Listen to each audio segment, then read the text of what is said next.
My brothers and sisters, we are on number 72 out of 117 scriptures in the Old Testament that every single person should know.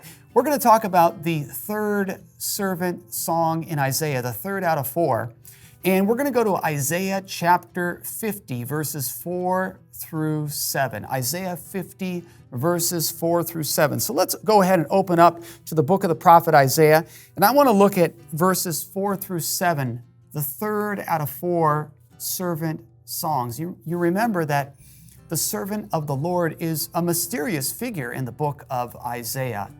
And ultimately, when you get to the New Testament, if you look closely at how the New Testament refers back to these servant songs, they imply and explain that these songs are fulfilled in the person of Christ. So let's go to Isaiah chapter 50, verses 4 through 7. The Lord God has given me the tongue of those who are taught, that I may know how to sustain with a word him that is weary. Morning by morning he awakens my ear to hear as those who are taught. The Lord God has opened my ear, and I was not rebellious. I turned not backwards. I gave my back to the smiters, and my cheeks to those who pulled out the beard. I hid not my face from shame and spitting, for the Lord God helps me. Therefore, I have not been confounded. Therefore, I have set my face like a flint, and I know that I shall not be put to shame.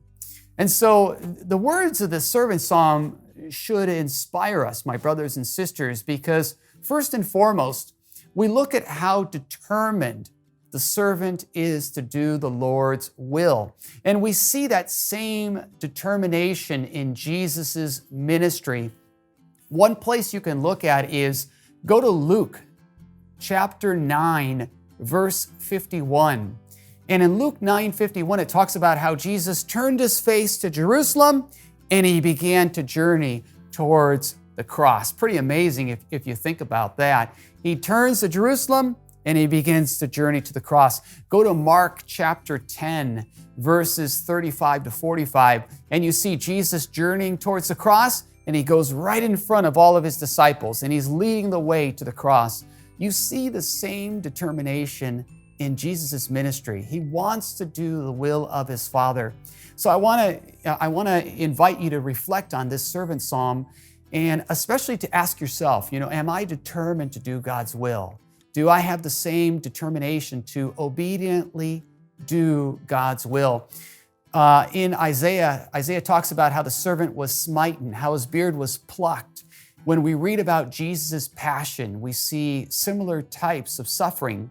Throughout the history of the church, there are many martyrs, in every generation martyrs, who gave their life for Christ and for the gospel, for the proclamation of the gospel that they proclaimed and lived. And in the same way, my brothers and sisters, just as they showed us how to live the faith with determination, may we be inspired to live the faith with determination, to be obedient to God, even to the point of death. Look back at the third servant psalm and ask yourself, am I determined to live the faith? And ask the Lord, give me great determination, Lord, to be obedient to you. Not to follow this culture, not to follow this world, but to follow Christ, even to the cross.